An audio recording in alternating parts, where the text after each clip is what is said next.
Expert praticien en intelligence économique et stratégique et membre du conseil scientifique de l'Institut d'études de géopolitique appliquée. Vous connaissez parfaitement ce domaine.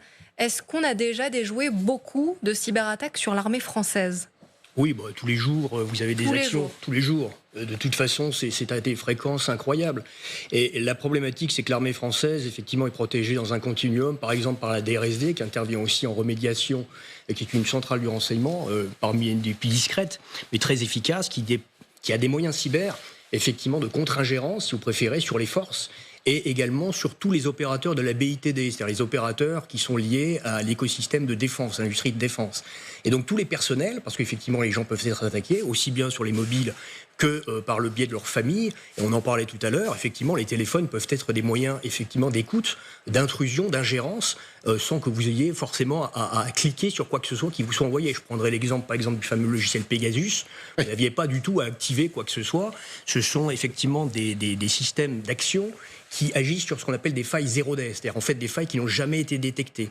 Donc tout cet écosystème, si vous préférez, est en protection, avec bien évidemment l'ANSSI, on en parlait tout à l'heure, mais également avec le ComCyber, et puis la DRSD qui intervient sur le périmètre des forces pour protéger des problématiques de contre-ingérence humaine et technique. Ça nous dit quoi quand un ministre des Armées, à une heure de grande écoute, prévient les Français en disant « Notre armée peut être victime de cyberattaques, nos hôpitaux l'ont été, nos banques peuvent l'être. Bref, Moscou a décidé de nous, et je reprends votre formule, faire la guerre. » Oui. Ça dit quoi? Ça peut dire qu'il y a véritablement aujourd'hui plus qu'une inquiétude et que ça concerne tous les Français. Ça concerne tous les Français, tout à chacun de nous. Et parce que nous sommes des vecteurs, et parfois par proxy, par rebond. Dans l'écosystème de défense, par exemple, vous avez l'industrie de défense qui utilise des fournisseurs. Les fournisseurs peuvent être un moyen d'attaque pour rentrer à l'intérieur, si vous préférez, par la porte arrière. Le cheval de Troie. Exactement. Et en toute chose, toute personne qui n'imagine pas correspondre éventuellement à une possibilité d'être ciblée se leurre, puisqu'en réalité, tout à chacun peut servir effectivement de point d'entrée pour rebondir, si vous préférez, dans la partie cyber. Et puis au niveau de la déstabilisation, on en parlait, le principe de la guerre hybride, c'est que toutes les problématiques de cyber sont aussi dans le champ informationnel, c'est-à-dire toute la partie sémantique. Donc tout ce qui est storytelling, tout ce qui est idée, tout ce qui est usage, par exemple, délétère des déstabilisations sociétales. On pensait effectivement à la crise des agriculteurs et d'autres qui se propagent. On peut tout à fait utiliser ces moyens d'action-là pour diffuser de la propagande noire, ou des moyens de déstabilisation, ce qu'on appelle subversifs. On subvertit, si vous préférez, les problématiques d'information, de narration, et bien on fait rentrer dans ce champ informationnel à la tête des gens, par le cœur et les esprits de chacun de nous, si vous préférez, des axes qui permettent ensuite de manipuler, pourquoi pas, la décision politique ou la décision publique, par déstabilisation. Tout à l'heure, le porte-parole adjoint de Quai d'Orsay parlait des élections européennes qui arrivent. On est tous concernés, bien évidemment, surtout avec ce qui se passe depuis 2 ans. Et je vous laisserai la parole, mais est-ce que ça veut dire que ça, c'est une cible? Bien sûr, tout à fait, et depuis longtemps.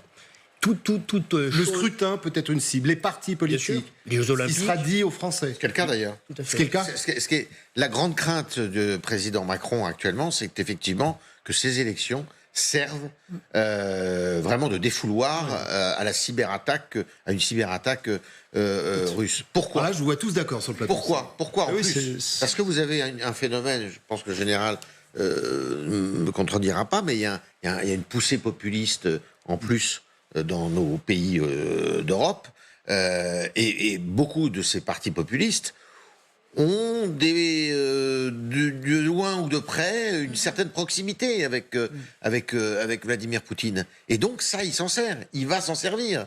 Et ils sont promis, ces partis, si on en croit les sondages qui ne sont pas, je mets quelques précautions, qui ne sont pas prédictifs, mais ces sondages portent ces partis populistes quasiment en tête partout, dans tous les pays. Donc là, il y a une véritable... On a vu aussi un véritable risque, avec en plus de la désinformation de façon absolument incroyable. On dit souvent, non, on n'est pas en guerre avec Vladimir Poutine et avec la Russie de Vladimir Poutine. Mais d'une certaine façon, nous sommes en guerre, par ce biais-là.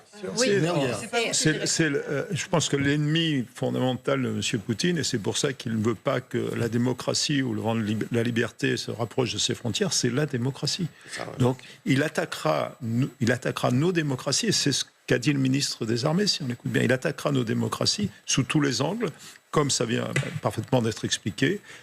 Et donc il faut qu'on soit prêt, il faut qu'on soit beaucoup plus résilient. Il n'y a pas que des moyens techniques, évidemment des moyens humains, et il y a surtout un besoin très fort de traiter ça au niveau le plus élevé.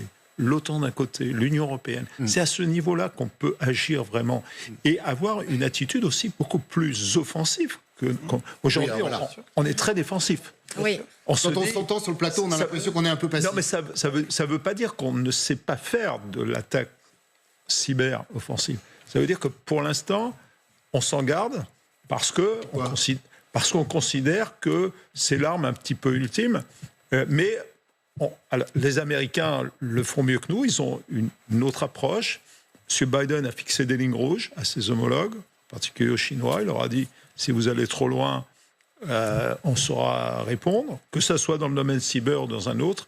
Je pense qu'il est temps qu'on montre, que nos démocraties montrent un peu les dents, pour montrer que même dans le champ hybride, la démocratie saura se défendre.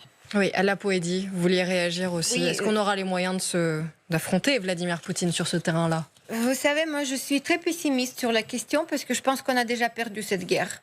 Et c'est vraiment, je le dis, je ne crois même pas ce que je le prononce parce que je suis quelqu'un plutôt qui voit que des bonnes choses, mais ça va beaucoup plus loin parce que dans le mot cyberattaque, il y a énormément de sens. Une des sens, on imagine, ces hackers qui sont là derrière avec leur capuche comme ça à chercher à coder, décoder les entrées dans nos téléphones. Mais il y a aussi tout simplement ces vagues d'influence sur les différents sujets, mais qui vont et qui utilisent les logiciels, qui utilisent aussi les réseaux sociaux et qui sont entrés dans tous les foyers aujourd'hui. Les cerveaux de beaucoup de gens sont déjà contaminés par les fausses idées, par les idées complètement farfelues qui correspondent pas à la réalité. Donc pour vous, il est trop tard. Et c'est ces gens-là qui vont voter. Et là, quand on voit déjà la réaction de la population à des situations assez simples, je me demande comment ils vont réagir sur des questions assez complexes. Donc là, je ne sais pas ce qu'il faut faire parce que ça va beaucoup plus loin. C'est les neurosciences dans lesquelles les Russes sont très forts. Ils ont des instituts de neurosciences qui travaillent sur les formules, comment mieux fabriquer l'influence sur les réseaux. Bon, alors je comprends votre pessimiste, Franck de Cloquement. Est-ce que Alla Poëdi a raison d'être si pessimiste ? Oui et non. Oui, parce qu'effectivement, ce qu'elle dit est parfaitement exact.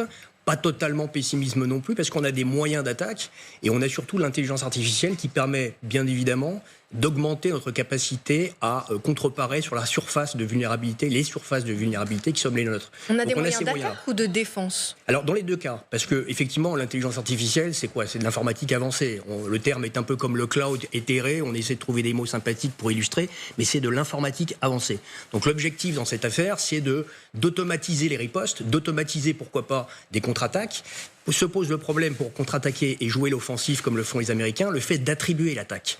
Ou d'imputer. Le service de renseignement appelle imputation, c'est-à-dire que vous n'avez pas de preuves strictes. Là, visiblement, de la part de l'exécutif, le message est clair. Le porte-parole du Quai d'Orsay a dit « ce sont les Russes, Moscou ». Oui, il y a eu imputation ou attribution, tout simplement. C'est-à-dire que vous avez une preuve informatique sur les moyens. Donc on peut agir. Mais effectivement, oser l'offensif, ça signifie de changer de modalités, si vous préférez. Le président Biden a bien évidemment changé la législation, stipulant d'ailleurs que si certaines frontières étaient dépassées, ce qui se passerait en termes d'attaque dans le cyberespace serait considéré comme une attaque concrète dans le réel. Comme sur le terrain. L'équivalence. C'est le cas à l'OTAN aussi, je souligne. Tout à fait. L'OTAN a décidé qu'une attaque cyber pouvait être justifiable du fameux article 5 de défense collective. Ah oui. C'est pour montrer quand même la sensibilité. Comme une attaque militaire sur le terrain. Absolument. C'est important. Le plus pernicieux